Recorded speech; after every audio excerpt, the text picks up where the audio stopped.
Hi guys. As I mentioned, this is part 2 of the book that I'm presently creating, which I'm calling Shabby Chic, but I'm not sure if it's even going to resemble that. I've never made one, but I'm going to give it a go. So I might go in different directions as far as to the stuff that I create to put in the book, but we'll see what happens. I have the 3 inserts. They are completed, and I already have the clip on them, so basically they're prepared to be inserted into the book. I have the book here, and the original book that I had chosen was smaller. The spine was smaller, so I gave it some thought, and I need more space on the width. I've not perfected the width that I need so that I do not cause an alligator mouth in my books, but I'm okay with that. So I already went ahead and prepared the spine on this one, but I have another book here. It's Reader's Digest, in which I'm going to use to show you exactly what I did,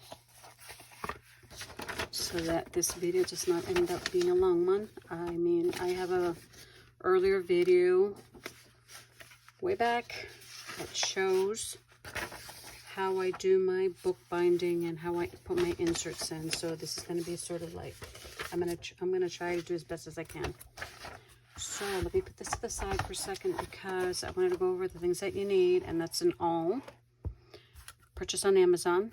Needles, I don't remember where I got these. I honestly don't. The one that I ordered with the original kit came with this wax string, which is perfect for binding, putting your inserts in your book, but you can use any type of string, really, depending on the hole you make and what you want. I've gone so far as to use yarn if you don't have any string. And a piece of material. And the glue that I used is PVA. It's flexible, it's permanent, and it says on the bottle it is for book binding, for paper, for board, for framing, collaging, crafts. Perfect. By any chance, if you do not have this glue on hand and you can't get it, just use some extra strength glue, Elmer's Craft Bond. I love this stuff. I can't use Beacon because the smell is too strong for me, and I'm actually allergic to glue, but this one doesn't seem to affect me so bad. So I think I've run through everything that we need to put the inserts in, sorry. And I already went ahead and covered the inside, and actually this material that I'm using is a pillow that belonged to my mama. I asked her to let me have it, and she gave it to me. And I have one that's already torn and from its use, but this one I had put it away, and I thought, perfect, I'm gonna go ahead and use that. So I added I took a doily and split it in half and added some lace on the sides. So let's get this started, and I'm hoping I do not make any fumbles, but I really, really respect those women that are doing their videos and they just go with it. I mean, nothing's perfect. We all try. Sometimes we fumble in our videos, but you'll get the gist of what you need to do. And it's basic, it's simple. All you need is patience and time. Okay. In the first video, the part 1 video that I just recently created, if you go back about 6 videos, I think, you'll find it. I had gutted the book, I had taped it, and today we're just we're gonna see how this works. I haven't done one of these in a little bit, so I'm a little nervous about it. I don't know why. I make these constantly. You need a copy paper. So the copy paper, you're gonna take it and you're gonna cut it to fit, basically. That's what I use every time, a piece of copy paper to fit your spine. This one, of course, is bigger because it's for the book that I'm making, but that's what it's going to look like when you cut it out. It's not going to have this. This comes after. cut out a piece that size. Okay, so you have your paper cut. Then next you fold it once, you fold it twice, and then you do the same thing lengthwise. You fold it in the middle and you give it one more fold, and that's what's going to give you all those creases on your paper. Some people go the extra mile measuring, and oh, I can't do that. It's too much for me. I'm pretty much doing it by eye. So you find the center here, and you just mark the center. And these are the marks you're going to put to get your pamphlet stitch. Simple. Some people start up here, some people start a 1/2 inch from the top. It depends what you want. This is what I feel comfortable with, and I can do a 4-stitch. I haven't gone any further than that, which eventually I'll learn more techniques, but this is what I'm comfortable with so far. And then you mark them and you use your awl and you create the holes in it. So there's 3, 6, 9 holes in that paper, and you can set that aside. Chipboard, you're going to do the same thing. You're going to cut it to size, but you can use that same paper on the chipboard so you can get the perfect size. And you cut it to fit. Now, the piece of cloth. What I did for my book was I took the chipboard and I covered it with a piece of the cloth. Once I glued it on, and I also used this glue.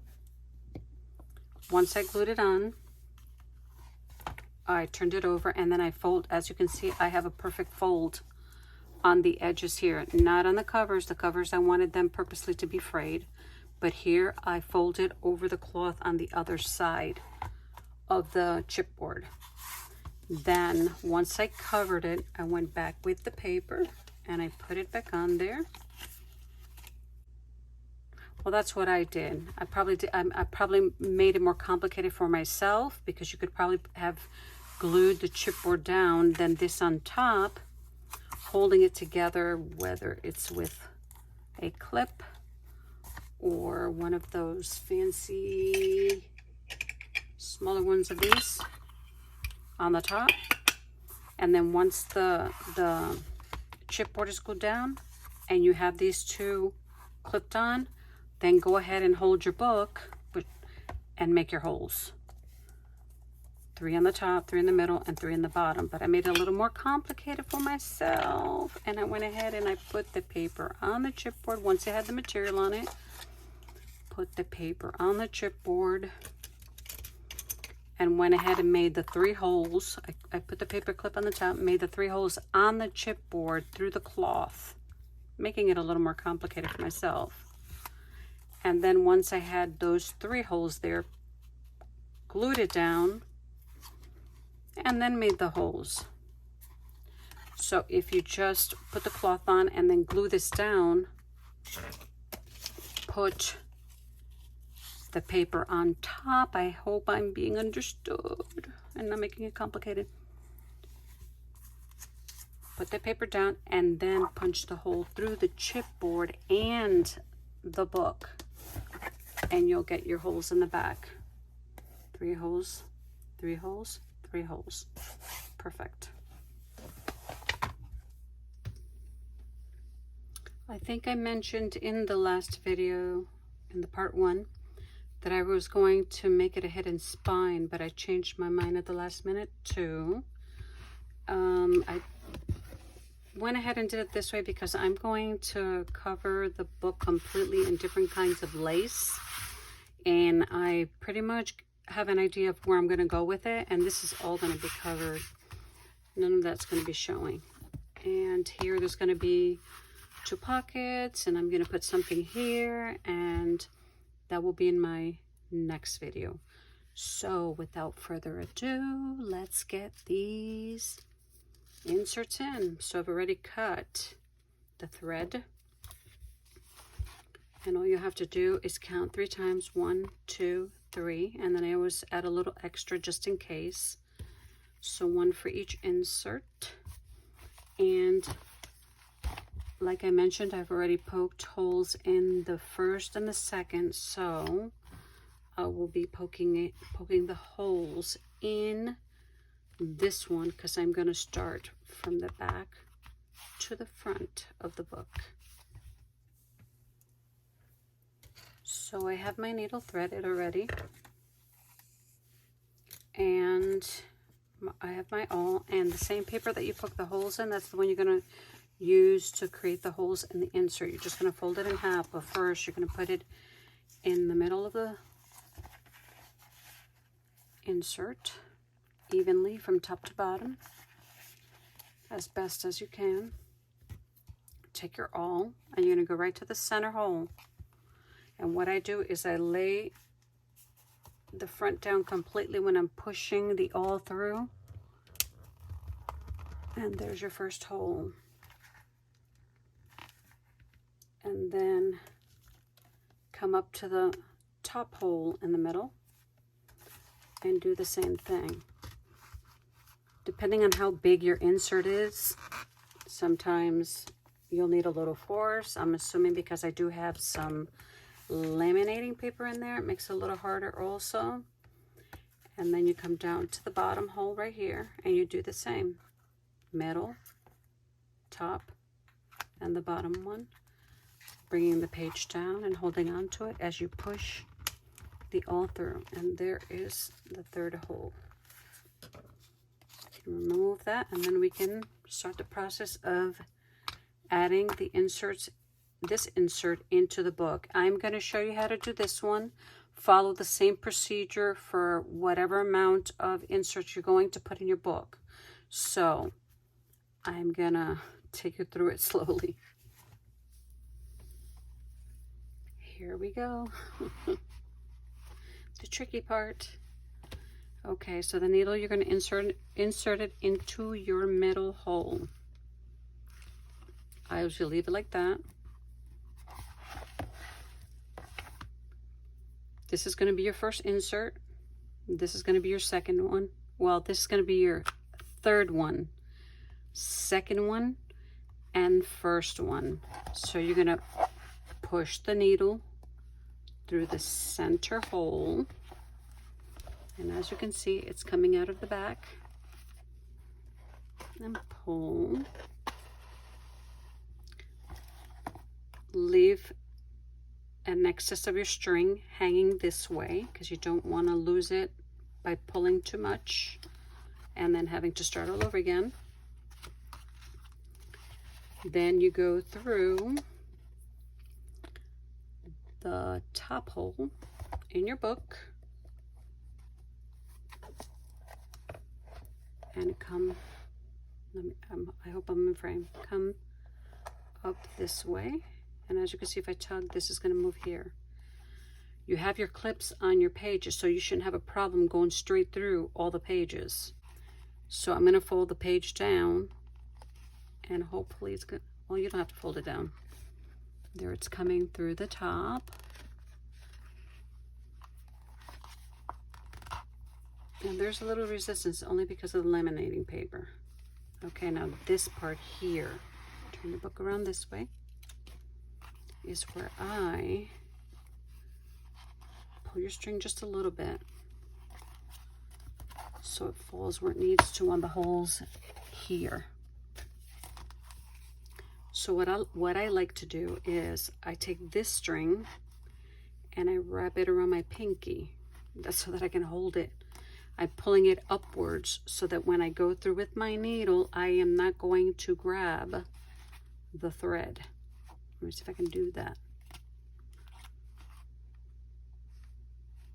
without pulling the thread. Yes, I assume. There we go. And it's through.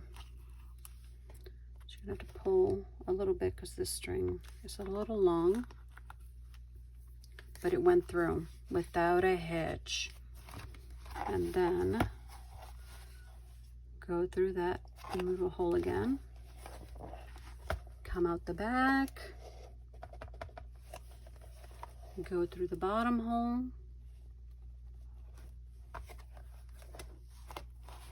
pull it through,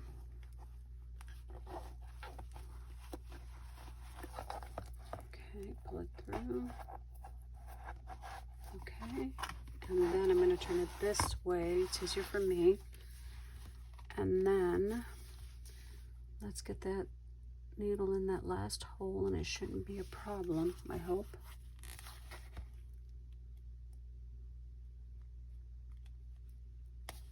Let's see if it's going through. Yep, there it goes. Oh, am I happy it went through? This one. Okay, here we go. This the little one gets stuck in there. But as you can see, the book is exactly where I want it. So I'm going to go ahead and take these clips off before I do that final tie, and take the needle and go under this here, and then I pull.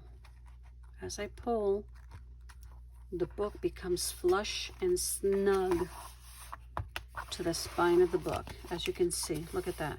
Perfect, beautiful. It's very easy, just be patient with it. As long as you have those clips on, your page should not shift or move as you go through the holes, which happens sometimes. And this came off, but I need to put this back on because I like to do my knots in 3. So I wrap it once underneath. Oh wait, I don't need that to make the knot. You can tell I haven't done this in a while. So I tie it 3 times. 1, 2, and 3. And as you can see, I've already done a little bit of stitching in my book. You can cut it down to here. You can make a bow, but I'm going to let it hang because I think I'm going to put a few little dangles on there when I'm finally finished with the book. And as you can see, look at that. So I'm going to go ahead and put the other 2 inserts in here, and then I'm going to come back and show you a few of the pages inside the book. Here it is. I'm so excited. I cannot wait to finish the cover and the inside covers and see what becomes of this. It's going to hold everything in there. Thoughts, verses, quotes, just about anything. Maybe I'll create my own challenge and day to day do something different in it. We'll see. I have a feeling that shabby chic is not going to be so shabby, but here we go. And that is the first insert. And as you can see, I've already started a little bit of sewing. I don't like to create too much in my books ahead of time because I'm just one of those that I do like to create. I look at a blank page. I rather look at a blank page and create from there. This time I did add the tabs. I created the tabs with my Sizzix. Beautiful paper, which is Stamperia. I love it. I have all kinds of different papers. I have Tim Holtz pads, Stamperia, Paper Studio, stuff that I've purchased off Amazon. There's one with a D and a W, which I can't even pronounce what it is, DCW, or I get confused, but thrifted papers. My sister gave me these beautiful papers. She bought a pad and she basically told me, take what you want. So, and I decided to use the front cover. Is it the front cover or inside cover? I think it's the inside cover. Front cover. I used it. I mean, look at that. It's beautiful. Okay, I can cover this here and you're not going to see this, but it's beautiful. I thought I'm going to go ahead and use it. And here I used a napkin, coffee type napkin. I placed some stuff on it on the napkin to dry, and this is what I got. And I said, I'm going to use that, see if I can write something on it. I actually wrote a letter to my mom. It's not private, so And it actually worked. I laminated it. I love it. Give it a try. Vellum, which I put through my copy machine and scanned. The writing didn't come out that great on this sheet, but that's okay. And then I stamped these big roses on there.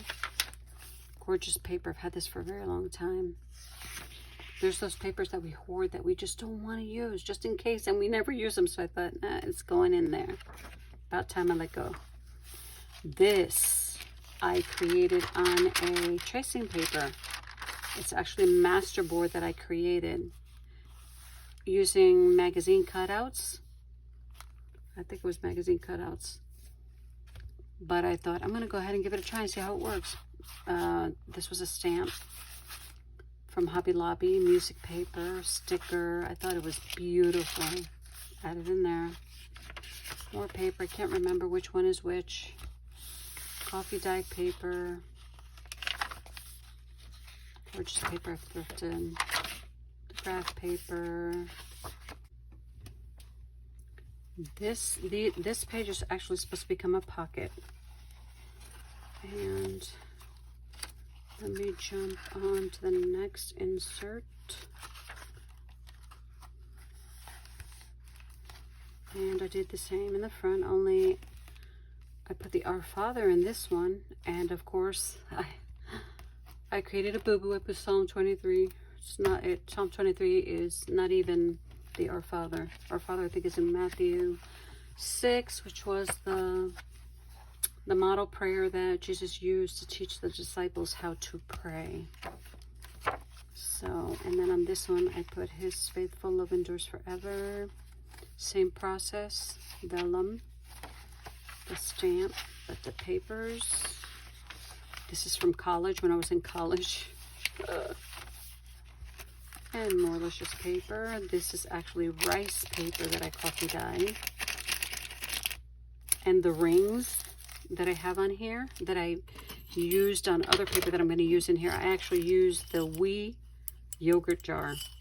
I just dipped it onto the coffee and then just went right onto the paper with it. It came out a lot darker, the rings on the other papers than this, but I'm okay with that. I love it. This is, I'm not even sure, it's not vellum, it's not, I think it's tracing paper, but it's a thicker quality. And I've had so much, I have paper that I've had for such a long time that I do not even know the weight of the papers. So, beautiful nature book. I decided to print that on there.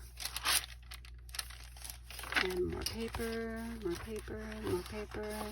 Another one that I'm going to make into a pocket in the center so that I can put pictures inside or whatever I choose to put in there. Okay, insert 3. Beautiful. I love the way it came out. This one I put some leaves. Worked just fine. Now I think I could have added some writing too. It's not fall yet, but I decided to put some leaves in there. Be strong and of good courage. Be not afraid. Was Joshua was took over after Moses, and the Lord reassured him He was going to be with him throughout it all, leading His people. More paper, and pretty paper that I've had for a long time. This is another master board that I created. I made a print out of it. A lot of Paper Studio papers there. And this one's Stamperia also, from the package my sister gave me. Another one. This is a beautiful little book. I didn't want to tear it up, but I did. And I was going to sew in again. If I would have put stitching on here, I would limit myself to what I want to create on my pages. So I did not put any stitching. And there it is.